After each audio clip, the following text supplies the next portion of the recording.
Hey everyone, we're back with another reaction video, and this time we're checking out George Carlin with Religion is Bullshit. I agree on the title.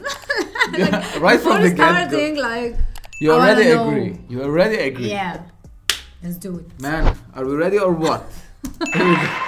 But in the bullshit department, a businessman can't hold a candle to a clergyman. Because I gotta tell you the truth, folks. I gotta tell you the truth. When it comes to bullshit, big time, major league bullshit, you have to stand in awe of the all-time champion of false promises and exaggerated claims, religion. No contest. No contest.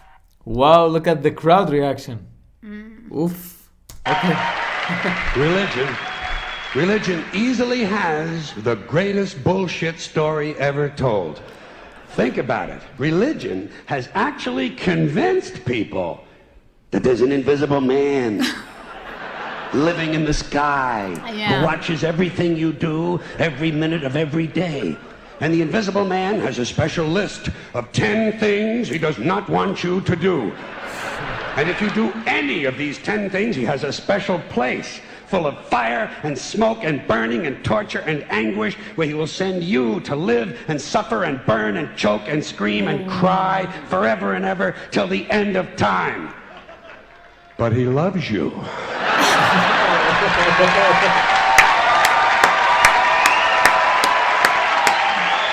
loves you. He loves you and he needs money. He always needs money. He's all powerful, all perfect, all knowing, and all wise. Somehow, just can't handle money. Religion takes in. Wow. This is so true. All knowing, although we're laughing. And everything. The way he says it. Wow. Man, All wise. Somehow, just can't handle money. Wow. Religion takes in billions of dollars, they pay no taxes, and they always need a little more. Now, you talk about a good bullshit story. Holy shit. Oh, holy shit.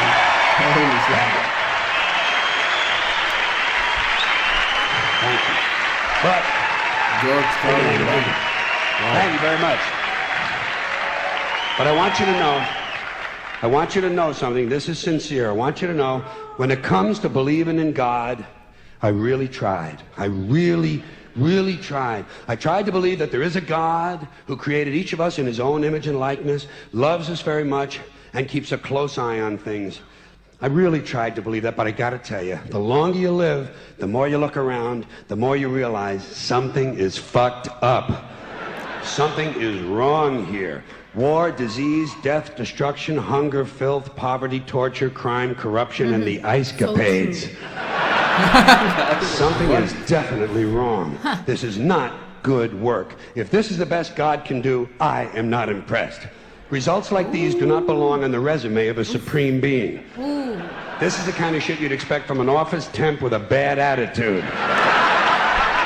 And just between you and me, in any decently run universe, this guy would have been out on his all-powerful ass a long time ago. And by the way, I say this guy because I firmly believe, looking at these results, that if there is a God, it has to be a man. No woman could or would ever fuck things up like this. So, Man.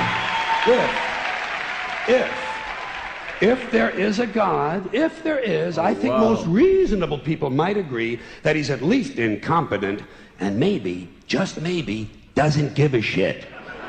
Doesn't give a shit, which I admire in a person and which would explain a lot of these bad results. So rather than be just another mindless religious robot, mindlessly and aimlessly and blindly believing that all of this is in the hands of some spooky, incompetent father figure who doesn't give a shit, I decided to look around for something else to worship, something I could really count on. And immediately, I thought of the sun. Happened like that. Overnight, I became a sun worshiper. Well, not overnight. You can't see the sun at night. But first thing the next morning, Okay. I became a sun worshiper. Okay. Several reasons. First of all, I can see the sun, okay? Unlike some other gods I can mention, I can actually see the sun. I'm big on that. If I can see something, I don't know, kind of helps the credibility along, you know? Yeah. So Okay. every day I can see the sun as it gives me everything I need. Heat, light, food, flowers in the park, reflections on the lake, an occasional skin cancer, but hey, at least there are no crucifixions, and we're not setting people on fire simply because they don't agree with us.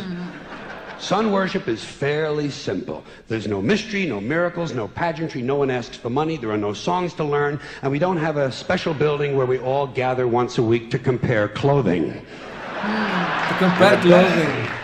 The best thing about the sun, it never tells me I'm unworthy. Doesn't tell me I'm a bad person who needs to be saved. Hadn't said an unkind word. Treats me fine. So I worship the sun. But I don't pray to the sun. Know why? I wouldn't presume on our friendship. It's not polite. I've often thought people treat God rather rudely, don't you? Asking trillions and trillions of prayers every day, asking and pleading and begging for favors. Do this, give me that, I need a new car, I want a better job. And most of this praying takes place on Sunday, his day off. It's not nice. And it's no way to treat a friend. But people do pray, and they pray for a lot of different things. You know, your sister needs an operation on her crotch. Your brother was arrested for defecating in a mall. But most of all, you'd really like to fuck that hot little redhead down at the convenience store. You pray for it. The one with the eye patch and the club foot, huh? Can you pray for that? I think you'd have to. And I say, fine, pray for anything you want. Pray for anything. But what about the divine plan? Remember that?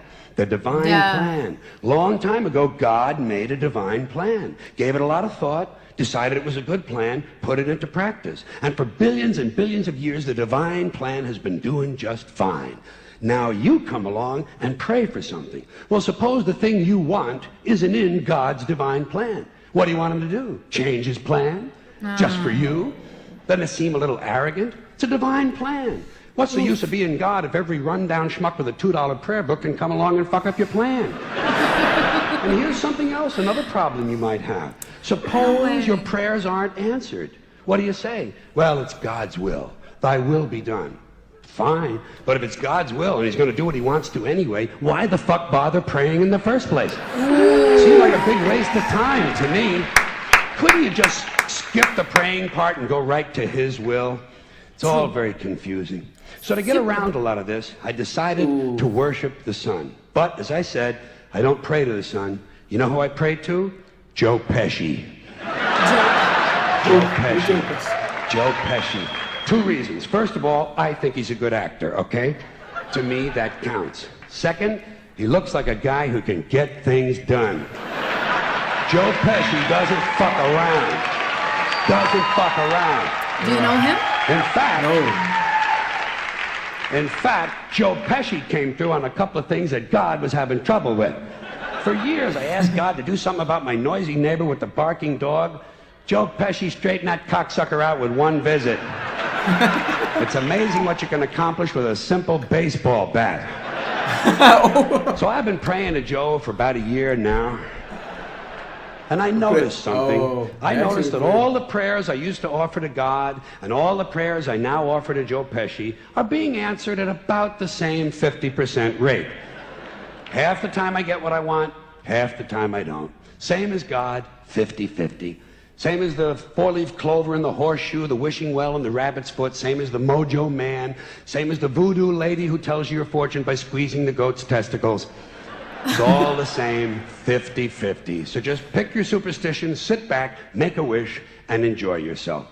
And for those of you who look to the Bible for moral lessons and literary qualities, I might suggest a couple of other stories for you. You might want to look at The Three Little Pigs. That's a good one. Has a nice, happy ending. I'm sure you'll like that. Then there's Little Red Riding Hood, although it does have that X-rated part where the big bad wolf actually eats the grandmother, which I didn't care for, by the way. And finally, I've often always drawn a great deal of moral comfort from Humpty Dumpty. The part I like the best, all the king's horses and all the king's men couldn't put Humpty Dumpty back together again. That's because there is no Humpty Dumpty and there is no God. None, not one, no God, never was. In fact, I'm gonna put it this way. If there is a God, may he strike this audience dead. See, nothing happened. Nothing happened. Everybody's okay. All right? Tell you what. I'll raise the stakes a little bit. If there is a God, may he strike me dead. See? Nothing happened. Oh, wait. Got a little cramp in my leg. And my balls hurt. Plus, I'm blind. Oh, now I'm okay again. Must have been Joe Pesci, huh? God bless Joe Pesci. Thank you all very much. Joe bless you. Thank you very much. Nice. I appreciate it.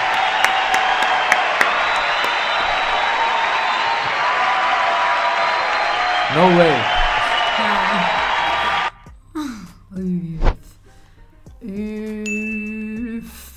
You can't be that eloquent. I can hear him forever. Wow. Forever. He is the voice of reason. Talk to me. Give me more. Everything he's said echoed my everything I think of. The way he says things, wow. Yeah, I just can't believe it, man. Yeah. Oof. All I can say is, okay, Richard Dawkins, Christopher Hitchens, Sam Harris, and Daniel Dennett, the Four Horsemen, are my books in the library. So you guys can have an idea about where we stand, where we come from concerning this topic. And wow. Man. George Carlin, wow. Yeah. I mean, it makes sense if you think about the things he said outside the box of religion, outside everything you've been brainwashed into, and you've been... If you go out of the whole problem. That's the purpose of religion. It takes away this faculty, which is the reason. Actually, when he talked about the divine plan, Yeah. the punchline was, why pray at all? Yeah. Why even pray if you believe in a divine plan? Like, the two cannot go together. Yeah. And the fact that the way he talks about everything, man, I truly admire that. Yeah. Yeah, when he from talked him about to go about from him to go about that, and eventually, like, why are you praying? Why are you telling God sense. what Yeah. to do? If he has... He made have free will. Yeah, he made you the way you want. If you're blind, Yeah. he made you go blind. He Why allowed pray it to to him? happen. Yeah. Why are you now telling him to reverse it? Yeah. He allowed it to happen. Yeah, allowed it, yeah. You can't pray for him to like reverse it. If you believe that, you gotta believe the other way around. True. And I find that really fascinating. And especially when he talked about the money, They need Actually, money. this part, convinces me that religious people are in a cult. It's a profit. It's a business. Yeah. For everyone. They made so it for I don't know profit, how really, it's so obvious. It's so like in your face. Just religious people don't wanna see. Yeah, but And I can't blame I them, can actually. understand them. Yeah, it's true, because there's a saying, Karl Marx, I think, he says the religion is the opium of the masses. So it's like a drug. It's so addictive. People need to believe in an entity. Actually, I read something related in an article, maybe. Yeah, like if you take away one religion, people will invent another or become superstitious about another thing. Yeah, this one, Richard Dawkins says it. Yeah, and actually, With Neil deGrasse. It's in the human being, I think. You need to feel something. People need to fill this quotient. If it's not religion, it's superstitions, it's astrology, but people are in need of doing this. So actually, I remembered another thing about the pigeons. They gathered a bunch of pigeons and then they made them feel the superstition. Like they fed them randomly, and each pigeon thought that when she did an action and then the food came, that action made the food came. And after a few months from with it, they found that one pigeon makes like this all the time. because she was doing this when the food came randomly, and then they all it created like the belief that if I do something like we do anciently and until now, like we pray or we do an offering or like we do a special dance or something like that to please, and actually it turned out to be that it also existed in animals and humans alike. Yeah, I mean, it's wow, huge topic. This is my topic. Like, I like to talk about it a lot. We watch a lot of debates. For me, religion has always been, and it is now, and will forever be like a tool for manipulation and control and brainwash and. Yeah, unfortunately. I mean, that's what I see, you know, that's what we're living today, especially today and especially in our region, you know, in the Middle East. It's a tool for control. If you have different sects and religions, people living together and they are fighting over it's the religion. 99% of wars are because of my religion. God is better than your God. I mean, if you want to have someone to believe in, I don't care what you do in your personal life, but if that's gonna like impact and have an influence on others, that's where it needs to stop. I'm not talking about and religion. when you talk about poverty and famine and wars and everything, like it's not a smart, supernatural, like he's not there's something omnipotent, all-knowing design.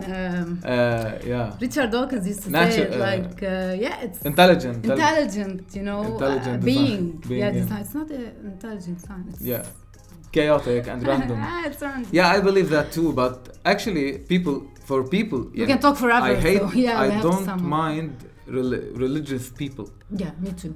All I think about religion is, when I talk about religion like that, is that politically they turn things and they play on the minds of people, and that's what I hate. But if your religion makes you a better person, or makes you think or go about your life with a purpose, or gives you any kind of like a good feeling, go ahead and do that. George Carlin. What a topic.